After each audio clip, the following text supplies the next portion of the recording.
എന്റെ പ്രിയമുള്ള സഹോദരങ്ങളെ, മുഅ്മിനീങ്ങളെ, നാം ചർച്ച ചെയ്തുകൊണ്ടിരിക്കുന്ന വിഷയമേതാണ്? അല്ലാഹുവിന്റെ പരിശുദ്ധമായ ഖുർആൻ എടുത്തു നോക്ക്. ആ ഖുർആനിലെ ഒരു അധ്യായത്തിന്റെ പേര് തന്നെ സൂറത്തുൽ ലുഖ്മാൻ. സൂറത്തുൽ ലുഖ്മാൻ എന്ന് പറയുന്ന ഒരു അധ്യായം കാണാം. ഹദീസിന്റെ പണ്ഡിതന്മാര് മഹത്തുക്കൾ പറയുന്നത്, ഓരോ പിതാക്കന്മാരും ഓരോ മാതാപിതാക്കളും സൂറത്തുൽ ലുഖ്മാൻ ഓതി പഠിക്കണമെന്നാണ്. ഒരു പ്രത്യേകിച്ചൊരു പിതാവ് സൂറത്തുൽ ലുഖ്മാൻ ഓതി പഠിക്കണം. എന്തിനെന്നറിയുമോ? ഒരു വാപ്പ തന്റെ പൊന്നാര മകനെ എങ്ങനെയാണ് നന്നാക്കേണ്ടതെന്ന് പഠിക്കാൻ, ഒരു വാപ്പ എങ്ങനെയാണ് തന്റെ പൊന്നുമോനെ നന്നാക്കേണ്ടത് എങ്ങനെയാണെന്ന് പഠിക്കാൻ, തന്റെ പൊന്നാര മക്കൾക്ക് എങ്ങനെയാണ് ഉപദേശം കൊടുക്കേണ്ടതെന്ന് പഠിക്കാൻ സൂറത്തുൽ ലുഖ്മാൻ എന്ന് പറയുന്ന അധ്യായം ഓതി നോക്കണേ എന്ന് പണ്ഡിതന്മാര് മഹത്തുക്കൾ പറഞ്ഞു തരുമ്പോ, ലുഖ്മാൻ ഹകീം റളിയല്ലാഹു തആല അൻഹു സാധാരണ ഒരു മനുഷ്യനായിരുന്നില്ല, കറുത്തവനായിരുന്നു. സ്വർഗ്ഗത്തിന്റെ അവകാശിയാണെന്ന് മുത്തുനബി പറഞ്ഞു തന്ന മഹാനാ, അല്ലാഹുവിന്റെ പ്രവാചകനാണ് പറഞ്ഞത്. ലുഖ്മാൻ ഹകീം റളിയല്ലാഹു തആല അൻഹു കറുത്തവനാണ്, അടിമയാണ്, നീഗ്രോയാണ്, മുടിയൊക്കെ ചുരുണ്ടവനാണ്. പക്ഷേ നാളെ സ്വർഗ്ഗത്തിന്റെ അവകാശിയാണെന്ന് നബി മുഹമ്മദ് മുസ്തഫ സല്ലല്ലാഹു അലൈഹി വസല്ലമ തങ്ങൾ പഠിപ്പിച്ചു തന്ന ലുഖ്മാൻ ഹകീം റളിയല്ലാഹു തആല അൻഹു 1000 വർഷക്കാലമാണ് ഈ ദുനിയാവിൽ ജീവിച്ചത്. 1000 വർഷക്കാലം ഈ ദുനിയാവിന്റെ തൊലിക്ക് മുകളിൽ ജീവിക്കുമ്പോ 4000-ഓളം വരുന്ന പ്രവാചകന്മാരെ കണ്ട മഹാനാ. 4000-ഓളം വരുന്ന പ്രവാചകന്മാരെ കണ്ട മഹാനാട്. കണ്ടത് മാത്രമല്ല, 4000 പ്രവാചകന്മാർക്ക് ഖിദ്മത്ത് ചെയ്ത മഹാനാ. 4000 പ്രവാചകന്മാരെ കാണുകയും അവർക്ക് ഖിദ്മത്ത് ചെയ്യുകയും അവരുടെ ജീവിതം പഠിക്കുകയും അവരുടെ കൂടെ നടക്കുകയും ചെയ്ത മഹാനാണ്. ആ മഹാനാണ് പറഞ്ഞു തരുന്നത്, ഈ പറയുന്ന 8 നന്മകൾ നിങ്ങൾ ആരെങ്കിലും നിങ്ങളുടെ ജീവിതത്തിൽ ചെയ്താൽ 8 നന്മകളാണ് പറഞ്ഞു തന്നത്. 8 നന്മകളാണ് പറഞ്ഞു തന്നത്. ഈ 8 നന്മകൾ ആരെങ്കിലും തന്റെ ജീവിതത്തിൽ ചെയ്താ അവന്റെ ദുനിയാവും ആഖിറവും രക്ഷപ്പെടുമെന്ന് മഹാനായ ലുഖ്മാൻ ഹകീം റളിയല്ലാഹു തആല അൻഹു പറഞ്ഞു തരുമ്പോ, എന്റെ പ്രിയമുള്ളവരെ, നമുക്ക് പറഞ്ഞു തന്ന 8 ഉപദേശങ്ങളിൽ ഒന്നാമത്തെ ഉപദേശമേതാ? 8 ഉപദേശങ്ങളാണ് പറഞ്ഞു തരുന്നത്. ലുഖ്മാൻ ഹകീം റളിയല്ലാഹു തആല അൻഹു 4000 പ്രവാചകന്മാരുടെ കൂടെ നടന്ന് ഖിദ്മത്ത് ചെയ്ത് പ്രവാചകന്മാരെ കാണുകയും ഖിദ്മത്ത് ചെയ്യുകയും അവരുടെ ഉപദേശങ്ങൾ പഠിക്കുകയും ചെയ്ത ലുഖ്മാൻ ഹകീം റളിയല്ലാഹു തആല അൻഹു നമുക്ക് പറഞ്ഞു തന്നത് 8 നന്മകളാണ്. ഈ പറയുന്ന 8 നന്മകൾ ആരെങ്കിലും തന്റെ ജീവിതത്തിൽ ചെയ്യാൻ തയ്യാറായാൽ അവന്റെ ദുനിയാവും ആഖിറവും രക്ഷപ്പെടും. അല്ലാഹു നമ്മളെ രക്ഷപ്പെടുത്തുമാറാകട്ടെ. അല്ലാഹു രക്ഷപ്പെടുന്നവരുടെ കൂട്ടത്തിൽ അല്ലാഹു എന്നെയും നിങ്ങളെയും ഉൾപ്പെടുത്തി അനുഗ്രഹിക്കുമാറാകട്ടെ. എന്റെ പ്രിയമുള്ള സഹോദരങ്ങളെ, അതിലെ ഒന്നാമത്തെ കാര്യമെന്താ? മഹാനായ ലുഖ്മാൻ ഹകീം റളിയല്ലാഹു തആല അൻഹു അവിടുന്ന് പടച്ചവനെ നമുക്ക് പറഞ്ഞു തന്ന ഒന്നാമത്തെ കാര്യമെന്തെന്നറിയുമോ? ഇൻ കുന്ത ബിസ്വലാത്തി ഫഹ്ഫദ് ഖൽബക. അവിടുന്ന് പറഞ്ഞു തന്ന ഒന്നാമത്തെ കാര്യമെന്താ? പടച്ചവനെ 4000 പ്രവാചകന്മാരുടെ കൂടെ നടന്ന ലുഖ്മാൻ ഹകീം റളിയല്ലാഹു തആല അൻഹു നമുക്ക് പറഞ്ഞു തന്ന ഒന്നാമത്തെ കാര്യം എന്തെന്നറിയുമോ? പടച്ചവനെ, നീ അതാ ഇബാദത്തുകൾ ചെയ്യുമ്പോ, അതാ സൽക്കർമ്മങ്ങൾ ചെയ്യുമ്പോ, നീ നിസ്കരിക്കുമ്പോ, നീ ഖുർആൻ ഓതുമ്പോ, നീ സ്വലാത്തുകൾ പറയുമ്പോ, നീ സൽക്കർമ്മങ്ങൾ ചെയ്യുമ്പോ നീ നിന്റെ ഹൃദയത്തിനെ സൂക്ഷിക്കണേ. ആ ഹൃദയത്തിൽ ഇഖ്ലാസ് ഉണ്ടാകണം.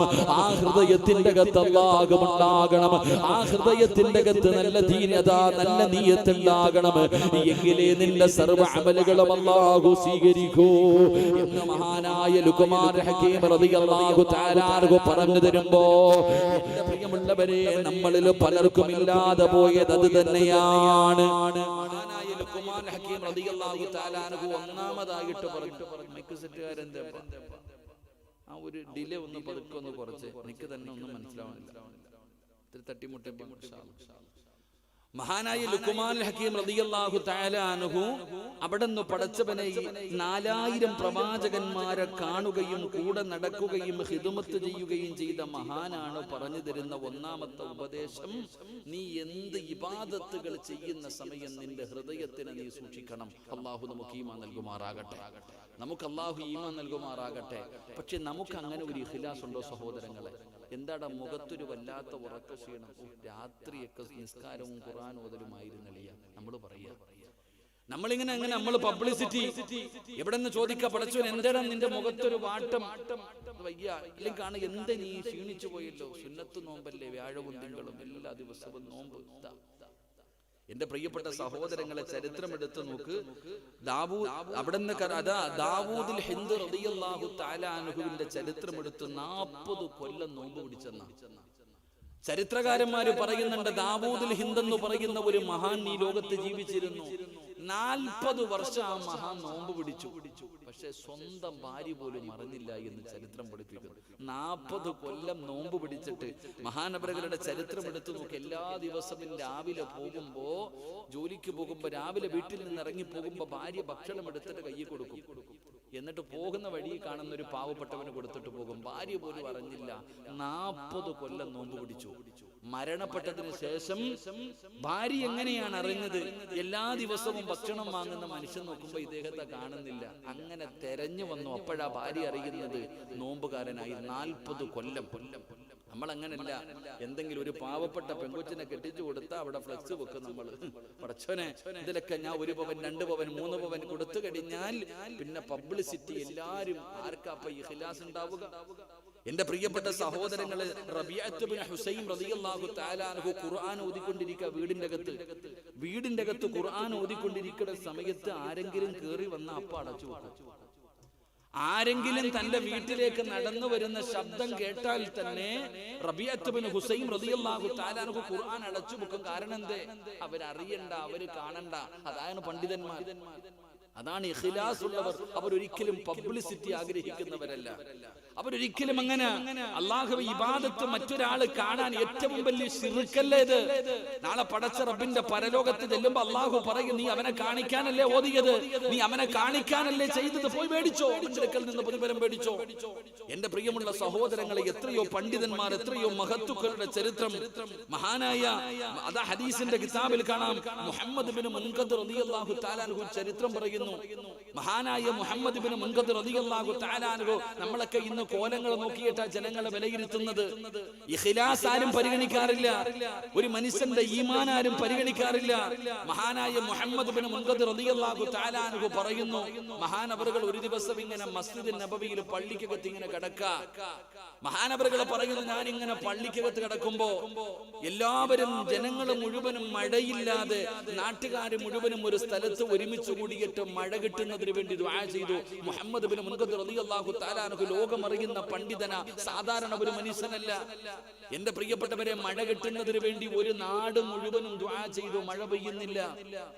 അവസാന മഹാനവറുകൾ പള്ളിക്കകത്ത് ഇങ്ങനെ കടന്നുറങ്ങുകയാ. പള്ളിക്കകത്ത് പള്ളിക്കകത്ത് ഇങ്ങനെ കിടക്കുമ്പോ ഒരു ചെറുപ്പക്കാരൻ പള്ളിക്കകത്ത് കയറി വന്നു. ഹദീസിന്റെ കിതാബിൽ കാണാം, ഗുലാമുൻ അസ്വദ്, ഒരു കറുത്തവനായ ഒരു നീഗ്രോ. കാണാൻ ഗ്ലാമറൊന്നുമില്ല, കാണാൻ സുന്ദരനൊന്നുമല്ല, ഒരു കറുത്തവനായ ഒരു ചെറുപ്പക്കാരനായ ഒരു അടിമ പള്ളിക്കകത്ത് കയറി വന്നു. 4 ഭാഗത്ത് ഇങ്ങനെ നോക്കി. മഹാനായ മുഹമ്മദ് ബിൻ മുൻകദർ റളിയല്ലാഹു തആല അൻഹു പള്ളിയുടെ ഒരു സൈഡിൽ കിടക്ക. ഈ ചങ്ങാതി വിചാരിച്ചു ഉറങ്ങുവാന്ന്. സത്യത്തിൽ ഉറങ്ങിയില്ല. മഹാനായ മുഹമ്മദ് ബിൻ മുൻകദർ റളിയല്ലാഹു തആല അൻഹു ഉറങ്ങുകയല്ല, ഇങ്ങനെ കടന്നതേ ഉള്ളൂ. ഈ ചെറുപ്പക്കാരൻ വിചാരിച്ചു ഉറങ്ങുകയാണെന്ന്. എന്റെ പടച്ചവനെ, അവിടുന്ന് മഹാനവറുകൾ പറയുന്നു, ഈ മനുഷ്യൻ ഈ ചെറുപ്പക്കാരൻ 2 റക്അത്ത് നിസ്കരിച്ചിട്ട് സുജൂദി കടന്നിട്ട് അല്ലാഹുവോട് പറയാ, പടച്ചവനെ ഇപ്പൊ നീ മഴ പെയ്യിപ്പിക്കണം. ഈ ചെറുപ്പക്കാരൻ അല്ലാഹുവിനോട് പറയുകയാ, അവിടുന്ന് അല്ലാഹുവിനോട് പറയുകയാ, പടച്ചവനെ ഇപ്പം നീ മഴ പെയ്യിപ്പിക്കണം. മഹാനായ മുഹമ്മദ് ബിൻ മുൻകദർ റളിയല്ലാഹു തആല അൻഹു ചിന്തിക്കുക, ഇവന് ഭ്രാന്താണോ? അള്ളാഹുടെ പള്ളിക്കകത്ത് വന്നിട്ട് ഒരു അടിമയായ ഒരു ചെറുപ്പക്കാരൻ, ഒരു നീഗ്രയായ കറുത്തവന് സുജൂദി കടന്നിട്ട് പടച്ചവനോട് പറയുന്നു, അല്ലാഹുവേ എനിക്കൊന്നും കേൾക്കണ്ട, ഇപ്പം തന്നെ നീ മഴ പെയ്യിപ്പിക്കണം. മഹാനവറുകൾ ചിന്തിച്ചു, നാട്ടുകാർ മുഴുവനും ഒരുമിച്ച് ദുആ ചെയ്തിട്ട് മഴ പെയ്തില്ല. ഇപ്പൊ ഇവ എന്താ ഇങ്ങനെ പറയണേ? ഇവനെന്താ ഭ്രാന്താണോ എന്ന് ചിന്തിച്ചെന്ന ഇവൻ അള്ളാഹിനോട് പറയുന്നു, പടച്ചവനെ ഇപ്പം നീ മഴ പെയ്യിപ്പിക്കണം, എനിക്കൊന്നും കേൾക്കണ്ട, ഞാൻ ഈ സുജൂദിൽ നിന്ന് എഴുന്നേൽക്കുന്നതിന് മുമ്പ് നീ മഴ പെയ്യിപ്പിക്കണം. മുഹമ്മദ് ബിൻ മുൻകദർ റളിയല്ലാഹു തആല അൻഹു ഇങ്ങനെ ചിരിക്കാത്രേ, ചരിത്രം പറയാ. പടച്ചവനെ, ആ ചെറുപ്പക്കാരൻ, ആ നീഗ്രയായ കറുത്ത മനുഷ്യൻ സുജൂദിൽ നിന്ന് എഴുന്നേൽക്കുന്നതിന് മുമ്പ് മഴ പെയ്തു. സുജൂദിൽ നിന്ന് എഴുന്നേൽക്കുന്നതിന് മുമ്പ് മഴ പെയ്തു. അല്ലാഹുവേ, ആകാശത്ത് നിന്ന് മഴത്തുള്ളികൾ ഭൂമിയിലേക്ക് പെയ്തിറങ്ങുന്നത് കണ്ടപ്പോ ഈ മനുഷ്യൻ അള്ളാന്റെ മുന്നിൽ വീണ്ടും സുജൂദിൽ കിടന്നിട്ട് പറയാ, പടച്ചവനെ, എനിക്കൊരു യോഗിയില്ല, എനിക്ക് അല്ലാഹുവേ ഞാൻ മഴ ചോദിച്ചപ്പോ നീ തന്നല്ലോ അല്ലാ, അഹങ്കാരമൊന്നും അല്ല അല്ലാ, ഞാനൊരു കഴിവില്ലാത്തവനാ അല്ലാ, ഞാനൊരു പാവപ്പെട്ടവനാ അല്ലാ, എനിക്ക് നീ പുറത്തു തരണേ എന്ന് സുജൂദിൽ കിടന്ന് കരഞ്ഞു ദുആ ചെയ്യാ. മുഹമ്മദ് ബിൻ മുൻകദർ റളിയല്ലാഹു തആല അൻഹുവിന് അത്ഭുതമായി, ഇത് ആരാ പടച്ചവനെ, ചെറുപ്പക്കാരെ പുറകെ ഇറങ്ങിപ്പോയി. എന്റെ പ്രിയമുള്ള സഹോദരങ്ങളെ, ഇങ്ങനെ പോയിട്ട് കണ്ടുപിടിച്ചു. ഈ അവസാനം ഈ ചെറുപ്പക്കാരനെ ഒരു ദിവസം വീട്ടിൽ പോയിട്ട് ചോദിച്ചു, നിങ്ങൾ ആരാ, നിങ്ങൾ ഇങ്ങനെ ദുആ ചെയ്യണത് ഞാൻ കേട്ടല്ലോ, നിങ്ങൾ ഇങ്ങനെ ദുആ ചെയ്തതിന്റെ പേരിലാണല്ലോ മഴ പെയ്തത്, ഇത് പോയി ചോദിക്കുമ്പോ വീട്ടിൽ നിന്ന് അടിച്ചിറക്കുന്ന ഞാനെന്നല്ല, ഓടിക്ക. എന്റെ പ്രിയപ്പെട്ട സഹോദരങ്ങളെ, എന്നിട്ട് മഹാനായി മുഹമ്മദ് ബിൻ മുൻകദർ റളിയല്ലാഹു തആല അൻഹു പറയുന്നു, പിന്നെ പള്ളി കണ്ടിട്ടില്ല ഈ ചെറുപ്പക്കാരനെ പള്ളി കണ്ടില്ല. ഒരു ദിവസം കഴിഞ്ഞ്, 2 ദിവസം കഴിഞ്ഞ്, 3 ദിവസം കഴിഞ്ഞു, കാണാതെ വന്നപ്പോ തെരഞ്ഞു വീട്ടിൽ പോയപ്പോ പറഞ്ഞു എല്ലാം വിറ്റ് പറക്കിയിട്ട് പോയെന്ന്. കാരണം എന്തേ, ആ മനുഷ്യൻ ആരാണെന്ന് ഒരാൾ അറിഞ്ഞു, അതുകൊണ്ട് പിന്നെ ആ നാട് വിട്ടുപോയി. ഇങ്ങനെയാ പണ്ഡിതന്മാരും മഹത്തുക്കൾ, അള്ളാഹു ആദരിച്ചവർ, അവർ ഇഖ്ലാസോടുകൂടി എന്തെങ്കിലും ഒന്ന് പറഞ്ഞു കഴിഞ്ഞാൽ അള്ളാഹു കൊടുക്കും. അതുകൊണ്ടാണ് മഹാനായ ലുഖ്മാൻ ഹക്കീം റളിയല്ലാഹു തആല അൻഹു അവിടുന്ന് പറഞ്ഞു തന്നത്, നീ എന്ത് ചെയ്യുമ്പോഴും ഇബാദത്തുകൾ ചെയ്യുന്ന സമയം നീ നിന്റെ ഹൃദയത്തെ സൂക്ഷിക്ക്, അവിടെ വേറെ ഒന്നും വരാൻ പാടില്ല. നീ നിന്റെ ഹൃദയത്തിനെ സൂക്ഷിക്ക്, എങ്കിലേ നിനക്ക് രക്ഷപ്പെടാൻ കഴിയൂ. അതുകൊണ്ടാണ് എന്റെ പ്രിയമുള്ള സഹോദരങ്ങളെ, മഹാനായ ലുഖ്മാൻ ഹക്കീം റളിയല്ലാഹു തആല അൻഹു പറഞ്ഞു തരുന്ന ഒന്നാമത്തെ കാര്യമെന്താ, നീ ഇബാദത്തുകൾ ചെയ്യുമ്പോ നിന്റെ ഹൃദയത്തിനെ സൂക്ഷിക്കണേ. എന്നിട്ട് രണ്ടാമത് പറഞ്ഞ ഉപദേശം എന്താ, വഇൻ കുന്ത ഫി ദുആ, അതാ ലുഖ്മാൻ ഹക്കീം റളിയല്ലാഹു തആല അൻഹു പറഞ്ഞു തരുന്ന രണ്ടാമത്തെ ഉപദേശം എന്താ, മോനെ, ഭക്ഷണം കഴിക്കുമ്പോ നീ നിന്റെ തൊണ്ടയെ വല്ലാതെ സൂക്ഷിക്കണേ. അതാ തൊണ്ടയുടെ താഴേക്ക് ഇറങ്ങുന്നത് ഹറാമാണോ ഹലാലാണോ, അല്ലാഹു അനുവാദം തന്നതാണോ, അല്ലാഹു കഴിക്കരുതെന്ന് പറഞ്ഞതാണോ, തൊണ്ടയ്ക്ക് താഴെ ഇറക്കുന്ന ഭക്ഷണത്തെ കുറിച്ച് നീ വല്ലാതെ ചിന്തിക്കണേ എന്ന് മഹാനായ ലുഖ്മാൻ ഹക്കീം റളിയല്ലാഹു തആല അൻഹു പറഞ്ഞു തരുമ്പോ അതിന്റെ കാരണം എന്തെന്നറിയുമോ, ഏതെങ്കിലും ഒരു മനുഷ്യന് ഹറാമായ ഭക്ഷണം കഴിച്ചാൽ, ഹറാമായ പാനീയം കുടിച്ചാൽ, ഒരു ഉരുള ഭക്ഷണം കഴിച്ചാൽ, ഒരു കവള വെള്ളം കുടിച്ചാൽ, പിന്നെ 40 ദിവസം അവന്റെ ദുആയിക്ക് ഇജാബത്തില്ല, അവന്റെ ദുആ അല്ലാഹു സ്വീകരിക്കില്ല, അവന്റെ ഇബാദത്തുകൾ അല്ലാഹു സ്വീകരിക്കില്ല. അവന്റെ മുഖത്തേക്ക് തന്നെ അവന്റെ നിസ്കാരവും അവന്റെ ഖുർആനും അവന്റെ സർവ്വ സൽക്കർമ്മങ്ങളും ആ മനുഷ്യന്റെ മുഖത്തേക്ക് തന്നെ വലിച്ചെറിയുമെന്ന് പ്രവാചകൻ അവിടുന്ന് പഠിപ്പിക്കുകയാ. അതുകൊണ്ട് എന്റെ പ്രിയമുള്ളവരെ, അവിടുന്ന് പറഞ്ഞതെന്ന രണ്ടാമത്തെ ഉപദേശം എന്തായിരുന്നു, പടച്ച റബ്ബേ, നീ നിന്റെ തൊണ്ടയ്ക്ക് താഴെ ഇറക്കുന്നത് ഹലാലാണോ ഹറാമാണോ എന്ന് നീ വല്ലാതെ സൂക്ഷിക്കണേ എന്ന് ലുഖ്മാൻ ഹക്കീം തങ്ങൾ പറയുമ്പോ, എന്റെ പ്രിയമുള്ളവരെ, എന്ന് ഹലാലും ഹറാമും ആരും നോക്കാറില്ലല്ലോ. എവിടെയാണ് ഹലാല് നോക്കുന്നത്? പടച്ചവനെ, എങ്ങനെയും തിന്നണമല്ലോ, എങ്ങനെയും സുഖിക്കണമല്ലോ, എങ്ങനെയും ജീവിക്കണമല്ലോ. അത് കൊന്നിട്ടാകട്ടെ, പിടിച്ചു പറിച്ചിട്ടാകട്ടെ, മോഷണം നടത്തിയിട്ടാകട്ടെ, പലിശ കച്ചവടം നടത്തിയിട്ടാകട്ടെ, ഏതു വളഞ്ഞ വഴിയിലൂടെയാണെങ്കിലും പടച്ചവരെ പണം സമ്പാദിക്കുന്നതിന് വേണ്ടി ജനങ്ങൾ കിടന്ന് പരക്കം പായുന്ന കാലമാ. അതുകൊണ്ടാണ് അല്ലാഹുവിന്റെ പ്രവാചകൻ പറഞ്ഞത്, സഹാബാ, 4 പാപങ്ങൾ ചെയ്യല്ലേ, 4 പാപങ്ങൾ നിങ്ങൾ ആരും ചെയ്യല്ലേ. 4 പാപങ്ങൾ നിങ്ങൾ ആരെങ്കിലും ചെയ്താ അല്ലാഹു നിങ്ങളുടെ ആയുസ് കുറയ്ക്കുമെന്ന് ആദരവായ പ്രവാചകൻ നബി മുഹമ്മദ് മുസ്തഫ സല്ലല്ലാഹു സ്വല്ലല്ലാഹു അലൈഹി വസല്ലമ തങ്ങൾ പറയുകയാണ്, ഈ പറയുന്ന 4 തെറ്റുകൾ നിങ്ങൾ ചെയ്യരുത്. ചെയ്തു കഴിഞ്ഞാൽ നിങ്ങളുടെ ആയുസ് കുറയുകയാണ്. അല്ലാഹുവിന്റെ പ്രവാചകനാണ് പറയുന്നത്. അതിലെ ഒന്നാമത്തെ കാര്യം എന്തെന്നറിയുമോ? എന്റെ പ്രിയമുള്ള മുസ്ലിമേ, നിങ്ങളുടെ ആരുടെയെങ്കിലും വീടിന്റെ അകത്ത് ഹറാമായ പണമുണ്ടോ, ഹറാമായ സമ്പത്തുണ്ടോ, അല്ലാഹു നിങ്ങളുടെ ആയുസ് വെട്ടിക്കുറയ്ക്കുമെന്ന് ആദരവായ പ്രവാചകൻ നബി മുഹമ്മദ് മുസ്തഫ സല്ലല്ലാഹു അലൈഹി വസല്ലം 4 തെറ്റുകൾ. അതിലെ ഒന്നാമത്തെ തെറ്റ്, എന്റെ പ്രിയമുള്ള സഹോദരങ്ങളെ, ഹറാമായ പണം ആരുടെ വീടിന്റെ അകത്ത് സൂക്ഷിക്കുന്നുണ്ടോ അല്ലാഹു അവന്റെ ആയുസ് വെട്ടിക്കുറയ്ക്കും. അല്ലാഹു നമ്മളെ കാത്തിരക്ഷിക്കുമാറാകട്ടെ. അല്ലാഹു നമ്മളെ കാത്തിരക്ഷിക്കുമാറാകട്ടെ. ആമീൻ പറയാൻ ഒരു മടി. അല്ലാഹു കാത്തിരക്ഷിക്കുമാറാകട്ടെ. ലോൺ എടുത്തതില്ലേ, പലിശയ്ക്ക് എടുത്തതില്ലേ, പടച്ചവനെ പണയം വെച്ചതില്ലേ, എന്തൊക്കെയായില്ലേ. പെട്ടെന്ന് പണക്കാരനാകാൻ ഇപ്പൊ എന്തോ ഒരു പുതിയ ഒരു കച്ചവടം ഉണ്ട്. പൈസ കൊണ്ടുപോയി കുറെ ഇട്ട് കഴിഞ്ഞാൽ കൂടുതൽ കിട്ടും. അങ്ങനെ എന്തോ ഒരു കച്ചവടം ഉണ്ടല്ലോ, അറിയോ ഉസ്താദ്? അറിയോ? എന്താ അതിനൊരു പേര് പറയാം? എന്താ സുലൈമാക്ക അതിന്റെ പേര് പറയാം? എന്തോ കുറച്ച് പൈസ ഇട്ട് കഴിഞ്ഞാല് എന്താ റഹീമേ, അങ്ങനെ എന്തൊരു പരിപാടി ഇല്ലേ മക്കളെ? ഓൻ പോയില്ലേ? കൊണ്ടല്ല. ആലോചിക്ക ചങ്ങായിമാരെ, എന്റെ അടുത്ത് ഈ അടുത്തൊരു ഒരാളൊരു മസല ചോദിച്ചു. ഞാൻ ഇങ്ങനെ അതിനെ കുറിച്ച് ഇപ്പൊ പുതിയൊരു സ്വർണ്ണക്കടയിൽ കുറച്ച് പൈസ കൊണ്ടിട്ടാ മതി. ഒരു 10 ലക്ഷം രൂപ സ്വർണ്ണക്കടയിൽ കൊണ്ടു കൊടുത്തു കഴിഞ്ഞാൽ മാസാമാസം 10,000 രൂപ. മാസാമാസം 10,000 രൂപ. ഹലാലാണോ ഹറാമാണോ അതിനെ കുറിച്ച് പഠിച്ചോണ്ടിരിക്കുക. അല്ലാഹു ഈമാൻ തരുമാറാകട്ടെ. അവസാനം സ്വർണ്ണക്കടയും പൂട്ടിയിട്ട് ഓനങ്ങ് പോകും. അപ്പോഴാ എന്റെ പ്രിയമുള്ളവരെ, പിന്നെന്തോ ഇങ്ങനെ എന്തോ ഒരു ചെയിന്റെ കഥ പറയുന്നൊക്കെ, ഇങ്ങനെ ചെയ്യും പോലെ പോവാ. ഒരാളെ ചേർത്ത് കൊടുക്കുന്നു, മറ്റൊരാളെ ചേർത്ത് കൊടുക്കുന്നു, ചേർത്ത് അവസാനം നരകത്തിൽ പോകുന്ന അവസ്ഥ. അല്ലാഹു കാത്തിരക്ഷിക്കുമാറാകട്ടെ. അങ്ങനെ ചിലത് പണം ഉണ്ടാക്കാൻ എളുപ്പ വഴികൾ. എന്ത് പണം ഉണ്ടാക്കാനുള്ള വഴിയാ നോക്കണേ. എന്തെല്ലാം വഴികൾ, പണമുണ്ടാക്കാനുള്ള എളുപ്പ വഴികളാ പലരും നോക്കുന്നത്. അല്ലാഹു കാത്തിരക്ഷിക്കുമാറാകട്ടെ. എന്റെ പ്രിയപ്പെട്ടവർ, ഈ ബുദ്ധിയൊക്കെ വേറെ വല്ല കാര്യത്തിനുണ്ടായിരുന്നെങ്കിൽ നമ്മളൊക്കെ ആരായനെ. ഇങ്ങനെയുള്ള കുരുട്ടുബുദ്ധികളൊക്കെ വളഞ്ഞ വഴിയിലൂടെ പണമുണ്ടാക്കാൻ പെണ്ണുങ്ങളൊക്കെ സ്വർണം വരെ വിറ്റു.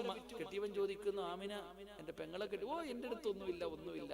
എന്നിട്ടുണ്ടായിരുന്നത് മുഴുവനും വിറ്റിട്ട് കൊണ്ടായിട്ടത് മൊത്തവും പോയി. പണക്കാരെ ആർത്തി, പണത്തിനോടുള്ള ആർത്തി. എന്റെ പ്രിയപ്പെട്ട സഹോദരിമാരെ, നിങ്ങൾക്ക് ചില പെണ്ണുങ്ങൾക്ക് എത്ര കിട്ടിയാലും തികയാത്തവരുണ്ട്. ആർത്തി എന്ന് പറഞ്ഞാൽ എന്തൊരാർത്തി എന്നറിയും? സമ്പത്തിനോടുള്ള വല്ലാത്ത ആർത്തി.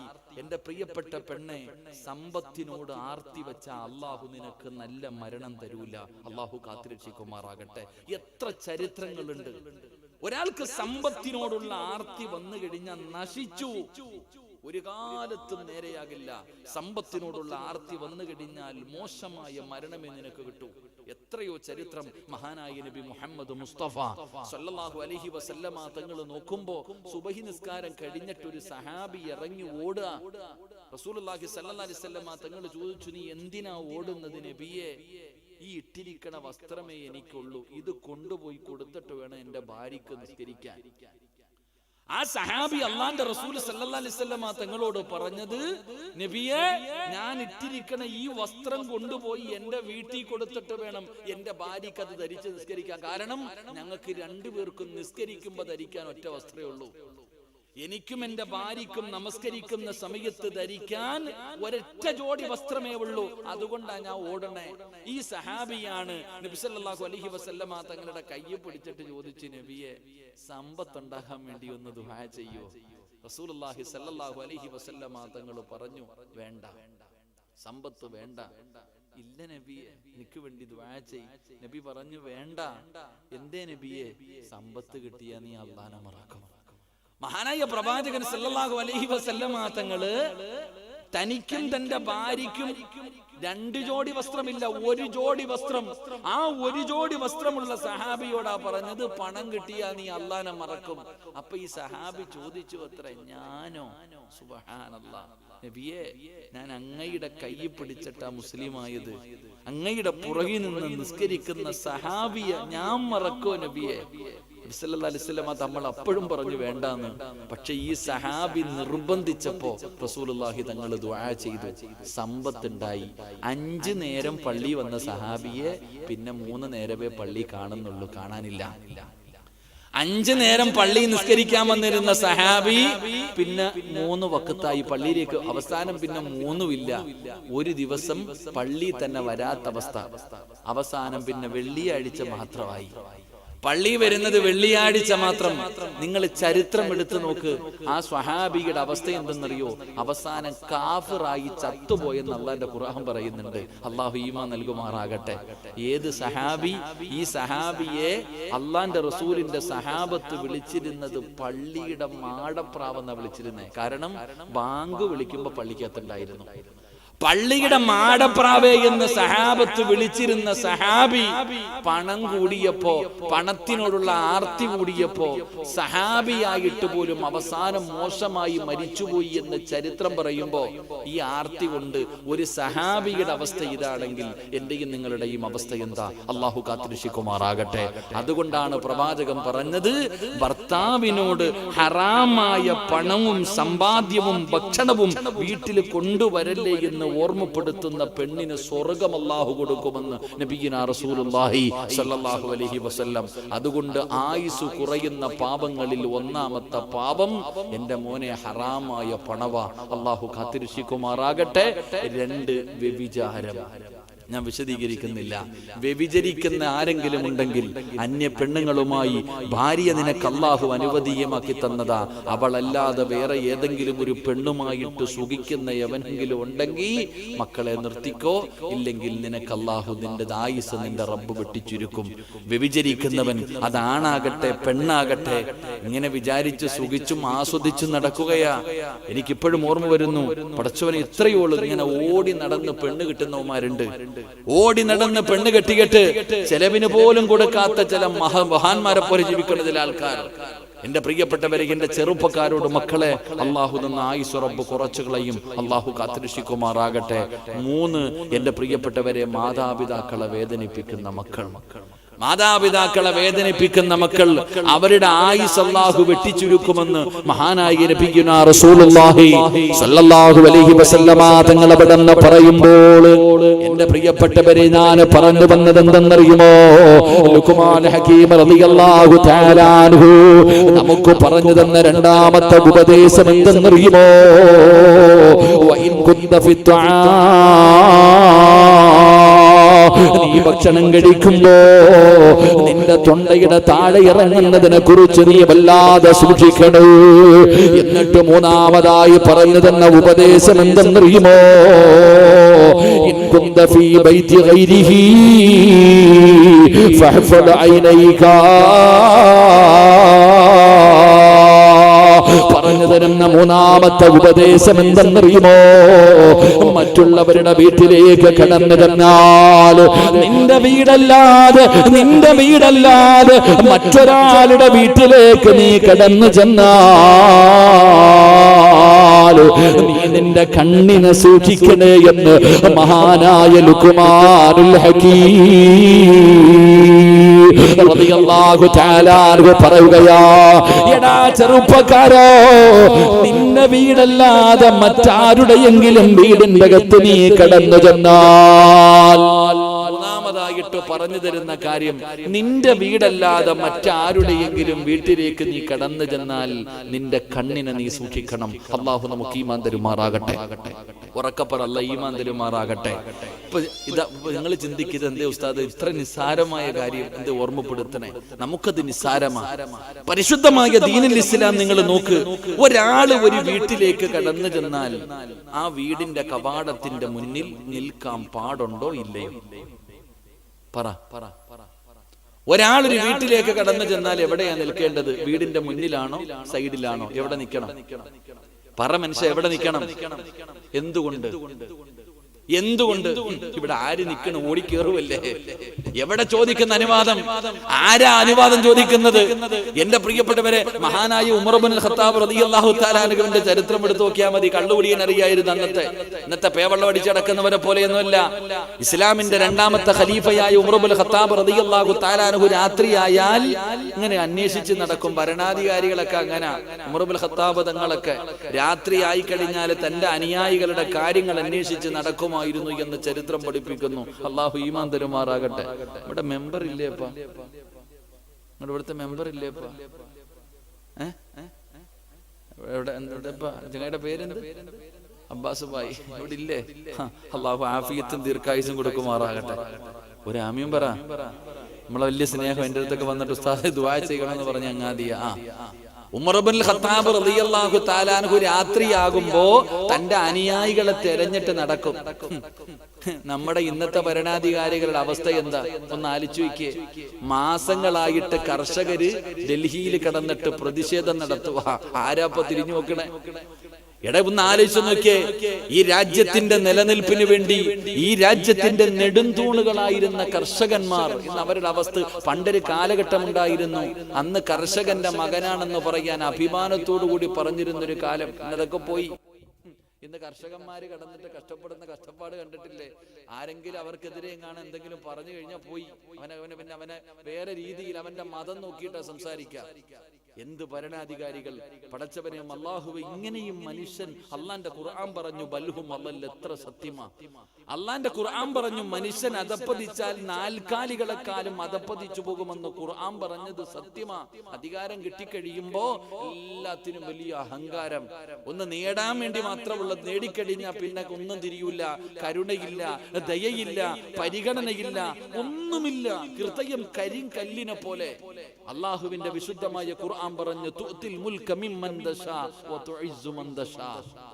അള്ളാന്റെ വിശുദ്ധമായ ഖുർആൻ പറഞ്ഞു ഒന്നുകിൽ അധികാരം കൊടുത്തിട്ട് അള്ളാഹു അവനെ നശിപ്പിച്ചു കളയും.